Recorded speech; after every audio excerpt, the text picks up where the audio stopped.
आत्मीय भाइयों और बहनों, प्रणाम। पुस्तक गायत्री मंत्र के ही अक्षर की व्याख्या, विवेक की कसौटी, लेखक पंडित श्री राम शर्मा आचार्य आपको पढ़कर सुनाते हैं। पृष्ठ 6 से। विवेक का निर्णय सर्वोपरि है। सुनते हैं। ध्यान से स्वाध्याय सत्संग का क्रम बनाते हुए चिंतन मनन करने का एक निश्चित समय बनाते हैं। साथियों, इसमें कोई संदेह नहीं कि हमारे प्रधान शास्त्र आप्त पुरुषों ने रचित थे और इसलिए उनके उपदेश तथा नियम अभी तक अधिकांश में उपयोगी और लाभदायक बने हुए हैं।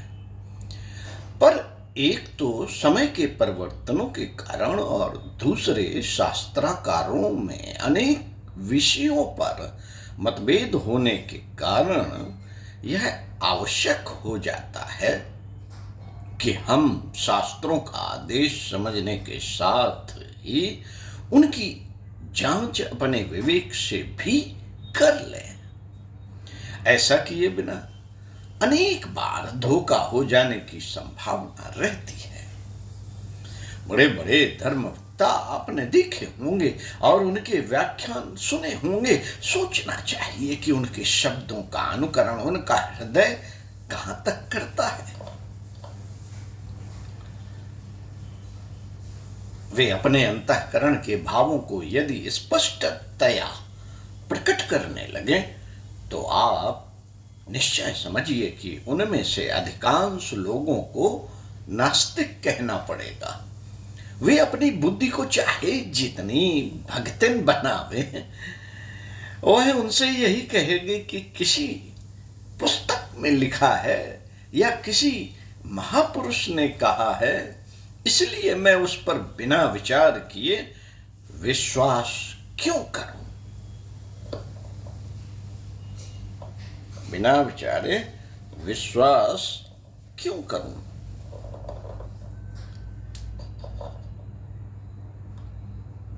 दूसरे भले ही अंधश्रद्धा के अधीन हो जाएं, मैं कभी बचने वाली नहीं। इधर जाते हैं तो खाई, उधर जाते हैं तो अथाह समुद्र है।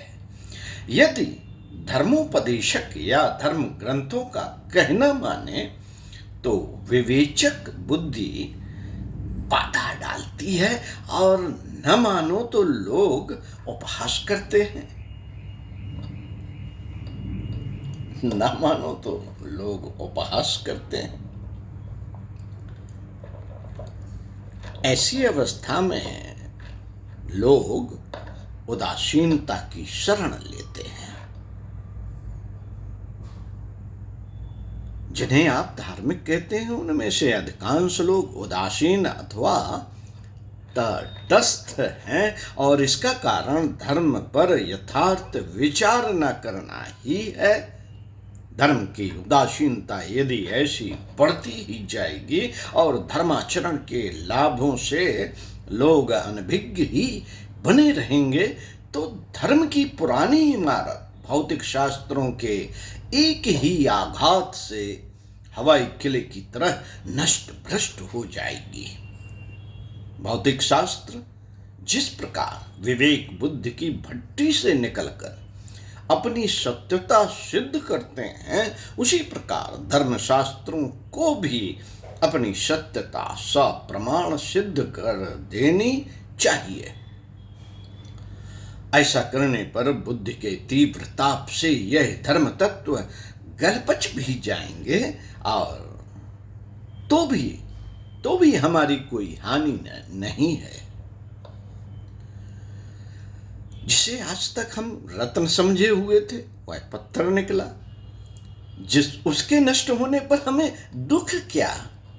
अंध परंपराओं से उसे सिर पर लादे रहना ही मूर्खता है।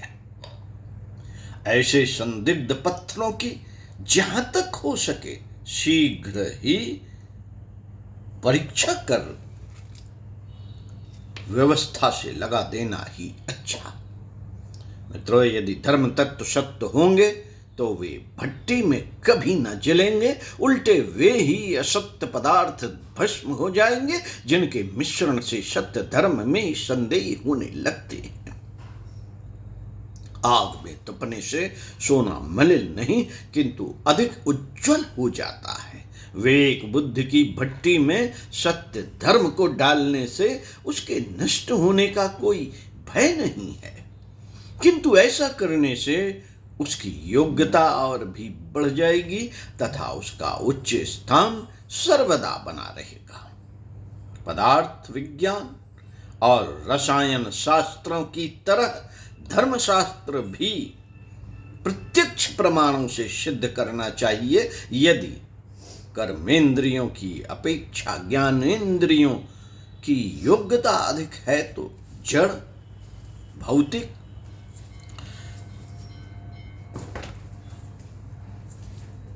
शास्त्र पर ज्ञान प्रधान धर्मशास्त्र की विजय क्यों कर न होगी। भौतिक शास्त्रों की सिद्धि तो इंद्रियों के भरोसे है और धर्मशास्त्र की सिद्धि अंतरात्मा से संबंध रखती है। फिर क्या हमेशा कर्तव्य नहीं है? फिर क्या हमेशा कर्तव्य नहीं है कि हम इसी आवश्यक और प्रधान शास्त्र की सिद्धि का पहले यत्न करें?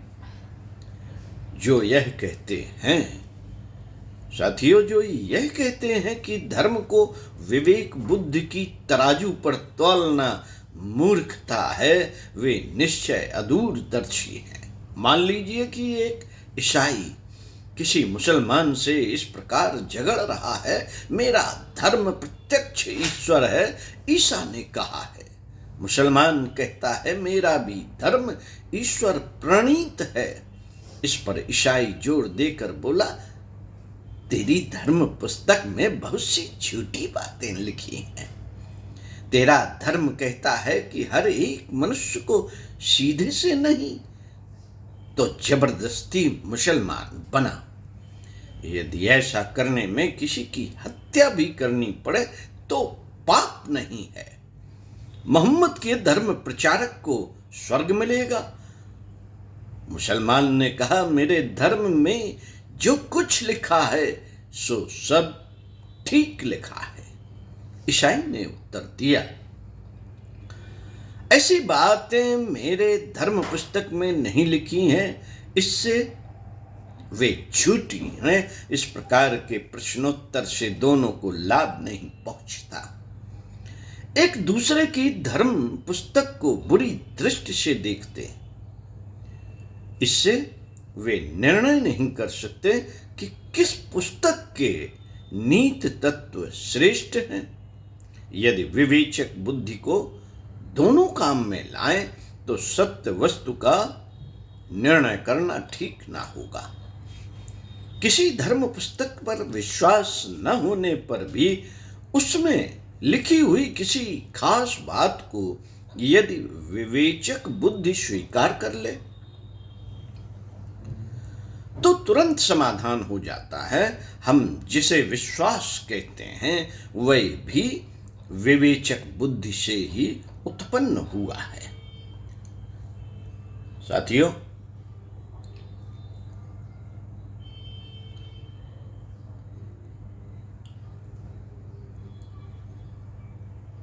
परंतु जहां पर यह प्रश्न उठता है कि दो महात्माओं के कहे हुए अलग अलग या परस्पर विरुद्ध विधानों की परीक्षा करने की शक्ति हमारी विवेचक बुद्धि में है या नहीं।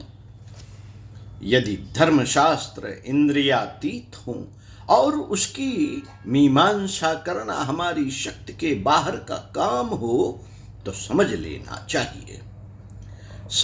चाहिए कि पागलों की व्यर्थ बक या झूठी किस्सा कहानियों की पुस्तकों से धर्मशास्त्र का अधिक महत्व नहीं है। धर्म ही मानवीय अंतःकरण के विकास का फल है। अंतःकरण के विकास के साथ साथ धर्म मार्ग चल निकले हैं। धर्म का अस्तित्व पुस्तकों पर नहीं, किंतु मानवीय अंतःकरणों पर अवलंबित है। पुस्तकें तो मनुष्यों को मनोवृत्ति के दृश्य रूप मात्र हैं। पुस्तकें तो मनुष्यों की मनोवृत्ति के दृश्य रूप मात्र हैं। पुस्तकों से मनुष्यों के आविर्भाव हुआ है। पुस्तकों से मनुष्यों का आविर्भाव हुआ है। मानवीय अंतःकरणों का विकास कारण है और ग्रंथ रचना उसका कार्य है। विवेचक बुद्धि की कसौटी पर रखकर यदि हम किसी कार्य को करेंगे तो उसमें धोखा नहीं उठाना पड़ेगा। धर्म को भी उस कसौटी पर परख लें तो उसमें हमारी हानि ही क्या है। ओम शांति। साथियों, अगले इसी के क्रम में अगले वीडियो में पढ़कर सुनाएंगे, विवेक ही सच्ची शक्ति है। ओम शांति।